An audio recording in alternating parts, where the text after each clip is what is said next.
ఆంధ్రప్రదేశ్ ప్రభుత్వం ఆడపిల్లల భద్రతపై ప్రత్యేక దృష్టి సారిస్తుందని AP deputy CM Pawan Kalyan తెలిపారు. కాకినాడ కలెక్టరేట్లో అధికారులతో సమీక్ష అనంతరం ఆయన మీడియాతో మాట్లాడారు. ఇటీవల తన కూతురు కిడ్నాప్కు గురైందని ఓ మహిళ నాకు ఫిర్యాదు చేసింది. దీనిపై విచారణ చేయాలని పోలీసులకు ఆదేశాలు జారీ చేశాం. పోలీసులు అద్భుతంగా పనిచేసి జమ్మూ కాశ్మీర్లో ఆ అమ్మాయి ఆచూకీ గుర్తించారు. 9 నెలల క్రితం మిస్ అయిన అమ్మాయి కేసును 48 గంటల్లో ఛేదించారు. అక్కడ పోలీసుల సాయంతో వారిని విజయవాడ తీసుకొచ్చేందుకు ప్రయత్నాలు చేస్తున్నాం.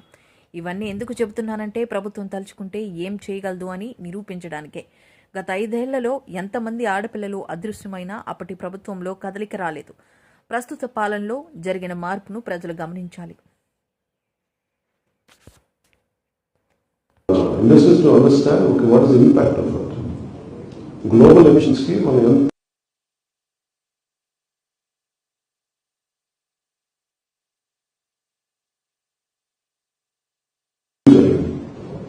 like కొన్ని పర్టికులర్ కంపెనీస్ కొంచెం ఇబ్బంది ఏదైనా ఉంది వీటిలో వాటిని మీరు పరిశీలించారు లేదని కూడా మనకి తెలియజేసిన నివేదిక ఇవ్వండి. ఈజ్ ఆఫ్ డూయింగ్ బిజినెస్ కి నెమ్మదిగా ఉండాలని. అలాగే దాంతోపాటు పర్యావరణ సమతుల్యత కాపాడుకోవాల్సిన చాలా అవసరం. అంటే మొన్న నేను పొల్యూషన్ రివ్యూ చేసినప్పుడు మటుకు 4 జిల్లాలు మనకి పర్యావరణం మనకి ఈ వాతావరణం ఈ హెచ్చుతగ్గుల వల్ల మనకి క్లైమేట్ చేంజ్ వల్ల ఇంపాక్ట్ మనకి 4 జిల్లాల పైన ఉన్నాయి. కృష్ణా జిల్లా కూడా ఉన్నారు. దీంట్లో మనకు దాదాపు 974 కిలోమీటర్ తీర ప్రాంతం. దీంట్లో చాలా తీర ప్రాంతాలు ఇంపాక్ట్ మనకి దానికి గురి క్లైమేట్ చేంజ్ కి ఇబ్బంది పడే పరిస్థితుల్లో ఉన్నాయి. నీళ్ళు భూమిని తీసేసుకుంటాం కొన్ని ప్రాంతాల్లో.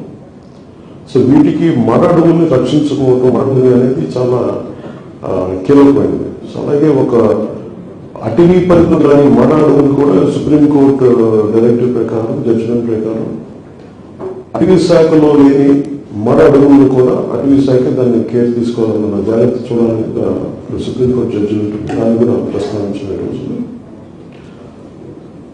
అలాగే మనకున్న రిజర్వ్స్ ఏంటి, అలాగే ఎండేంజర్డ్ స్పీషీస్ ఎక్కువ ఉన్నాయి. ప్రత్యేకించి మనకి ఆ క్యాట్ ఏం క్యాట్ ఫిషింగ్ క్యాట్ మ్యామ్ అదేంటది, అది మన ఏ రిజర్వ్, అది రిజర్వ్ ఏంటి, ఏ రిజర్వ్? కొరంగా పార్క్ లో ఎస్పెషల్లీ ఫిషింగ్ క్యాట్ ఒక అరుదైన క్యాట్ స్పీషీస్ ఉంది. దాని సెన్సెస్ ఒకటి తీసుకోవాలి. ఇప్పుడు దాన్ని మనం ర్యాండమ్ శాంపిల్ తీసుకొని దాన్ని ఎక్స్ట్రాపరేట్ చేసి, అంటే ఇక్కడ 1 కిలోమీటర్కి 5 కనిపిస్తే ఉన్న మిగతా కొరింగా రిజర్వ్ లో ఇది ఉండొచ్చు అనేది అప్రాక్సిమేట్ గా ఉంది. కానీ దాని మీద కొంత డీటెయిల్ గా స్టడీ చేయాలి. ఒకటి ఎకో టూరిజం డెవలప్ చేయాలంటే ఏమున్నాయి, కొన్నిసార్లు టూరిజంకి సంబంధం లేకుండా ఫారెస్ట్ డిపార్ట్మెంట్ కొన్ని రిసార్ట్స్ ఉన్నాయి. కొన్ని ప్రత్యేకించి కొన్ని అటవీ సంరక్షణలో కొన్ని ఈ పర్యాటక కేంద్రాలు ఉంటాయి. వాటి మరింత పెంపొందించాలి. సైన్స్ అండ్ టెక్నాలజీకి సంబంధించినంత వరకు అసలు గ్రామీణ యువతలో ఎంత ప్రతిభ సమర్థత దాచుకోవాలి, దానికి సంబంధించిన రిపోర్ట్ చేయడం లేదని చూస్తే సైన్స్ అండ్ టెక్నాలజీ డిపార్ట్మెంట్ లో సిబ్బంది కొరత చాలా ఉంది. ఆ సిబ్బంది కొరతను ముందుగా తీర్చడం, అలాగే రాజమండ్రిలో కంప్లీట్ డిస్ప్లే ఒక సైన్స్ అండ్ టెక్నాలజీ బిల్డింగ్ ఉంటుంది. డిస్ప్లే సెంటర్ యువతకి ఆసక్తిని పెంపొందించే ఎగ్జిబిట్స్ అన్ని ఉంటాయి. దాన్ని ఓపెన్ గా ఎప్పుడు చేయాలి ఏంటి, దానికి డిస్కషన్ వచ్చింది. ప్రత్యేకించి to sum up this entire review ఏంటంటే కొన్ని మోర్ ఆఫ్ మెంబర్స్ బోర్డు వచ్చిన మెంబర్స్ ఏదైనా కలెక్టర్ రిలీజ్ చేస్తాను డీటెయిల్ అని అనౌన్స్ చేస్తాను. మీకు జరిగిందని చెప్తాను. But in principle the review యొక్క ముఖ్య ఉద్దేశం అంటే వీఆర్ అవైలబుల్ ఫర్ పీపుల్. ఏ సమస్య ఉన్నా సరే ముఖ్యంగా మేము పెట్టుకున్నది రక్షిత మంచినీటి మనకి ఈ సరఫరా అన్ని గ్రామాలకి వెళ్ళాలి. ఇలాంటి ఏమేమి చేయాలి. ముఖ్యంగా చూస్తే నిధుల కొరత చాలా విపరీతంగా ఉంది. గత ప్రభుత్వం చేసింది అసలు అడ్డగోలుగా డబ్బులు తీసుకుంటున్నారు కానీ పంచాయతీ నుంచి కానీ స్థానిక పన్నులు కలెక్ట్ చేస్తారు కానీ మళ్ళీ తిరిగి వాళ్ళకి ఇవ్వాల్సిన విధంగా వాళ్ళు తిరిగి ఇవ్వాలి. Matching grants ఇవ్వట్లా. సో వీటన్నిటిని ఎలా కరెక్ట్ చేయాలని చాలా హైలెవెల్ క్యాబినెట్ మీటింగ్ చేసి గౌరవ ముఖ్యమంత్రి శ్రీ చంద్రబాబు గారిని కూడా దృష్టికి తీసుకెళ్ళి నిర్ధారణ చేసి దీనికి యాక్షన్ ప్లాన్ ముందుకు తీసుకెళ్తాం. అలాగే తగిన ఉదయ్ శ్రీనివాస్ గారు చెప్పారు, మన బాలసౌరి గారు కలిసినప్పుడు జనసేన పార్టీ తరఫు నుంచి కూడా చెప్పమని చెప్పారు. ఆంధ్రప్రదేశ్ కావాల్సినంత అండ అది వెళ్తామంటే ఆయన మనసుకి మద్దతు ఇచ్చారు. ఇవన్నీ సార్ట్అవుట్ చేసుకుంటాం. కానీ సార్ట్అవుట్ చేసుకునే లోపల ఆలోచిస్తున్నారంటే ఎంత అవగాహన చేసుకోవాలి, ఏమేమి ఉన్నాయి లోపల, ఏమేమి లోపాలు ఉన్నాయి, ఎంత నిధులు ఆలస్య నిధులు ఉన్నాయి, వీటన్నిటిలో చాలా లోతైన అధ్యయనం ఎక్సైజ్ జరుగుతుంది. సో చేసినప్పుడు రేపు మటుకు ఉప్పాడ తీర ప్రాంతం ఎందుకు కోత గురవుతుంది దానికి ఎక్స్పోజ్ అవ్వాల్సి నేషనల్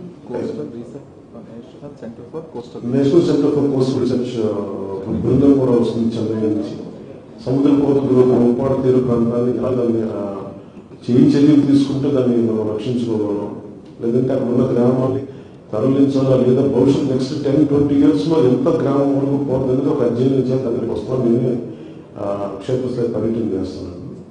సో నా విన్నపం పడేదంటే రేపు రైతులు ఈ ఫీల్డ్ స్టడీకి క్షేత్రస్థాయి పర్యటనకి అక్కడున్న యువత కూడా సహకరించమని కోరుకుంటున్నాను. నేను కూడా దయచేసి మీరు సహకరిస్తే నేను సజావుగా నాతో పాటు కూర్చొని అట్లా చూస్తాం. తీవ్రతం ముంపు ఎందుకు ఉంది, భవిష్యత్తులో ఎలాంటి చర్యలు తీసుకోవాలి. అలా మెయిన్ ఇంకొకటి సైన్స్ అండ్ టెక్నాలజీకి సంబంధించి సైంటిఫిక్ డెవలప్మెంట్ అంటే ఎంత అభివృద్ధి వ్యక్తులు మనకి బ్రెయిన్ డ్రైన్. ప్రతిసారి ఎక్కడ చూసినా సరే ఏ కంపెనీలో ప్రపంచంలో సీఈఓస్ ఉంటారు. ఏ సీఈఓ చూసినా తెలుగు వ్యక్తి ఉన్నారు, అలాగే భారతీయులు ఉన్నారు. అలాంటి తెలుగు వాళ్ళు ఎక్కువ మంది ఉన్నారు. సో అలాంటి చూసుకొని 2047కి బ్రెయిన్ డ్రైన్ ఆపాల్సిన అవసరం ఉంది. ఇక్కడున్న ప్రతిభ సమర్థత ఉన్న యువత అది మన దేశానికి ఉపయోగపడాలి, మన రాష్ట్రానికి ఉపయోగపడాలి. దాంట్లో భాగంగా సైన్స్ అండ్ టెక్నాలజీ వాళ్ళని అభినందించింది ఏంటంటే, మీరు రూరల్ యూత్కి సంబంధించి ఎలా ట్యాప్ చేయాలంటే వాళ్ళకి ప్రపోజల్ పట్టుకొచ్చారు. లండన్ యూనివర్సిటీ నుంచి వచ్చిన ఆవిడ రిక్వెస్ట్ అంటే మీరు చాలా మంది పీజీ స్టూడెంట్స్ ఉన్నారు, రీసెర్చ్ స్టూడెంట్స్ ఉన్నారు, వాళ్ళందరినీ తీసుకుని ఉదాహరణకి ఉప్పాడ తీర ప్రాంతానికి ఎక్కడో ఉన్నాయి మన విదేశాల నుంచి ఇక్కడి నుంచి కంటే కూడా పక్క రాష్ట్రం. సో మనలో ఉన్న రీసెర్చ్ బెండ్ ఉన్న వ్యక్తులను చూస్తే దీనికి సంబంధించి అన్ని మన వైజ్ఞానిక రంగంగా లేదంటే అగ్రికల్చర్ కావచ్చు, రకరకాల విధానాల్లో వారి అనుభవాన్ని లేదంటే వారి రీసెర్చ్ ఓరియంటెడ్ ఎబిలిటీ యాప్టిట్యూడ్ ముందుకి కంట్రిబ్యూట్ చేయాలని కోరుకున్నాను. So we have meeting and Mangalgiri in the future with students who are willing to support for this program. So, అలాగే నిన్న ప్రత్యేకించి మనం దృష్టి కూడా తీసుకొస్తున్నాం. ఇందాక మీరు లేరు, అది ప్రత్యేకించి పర్టికులర్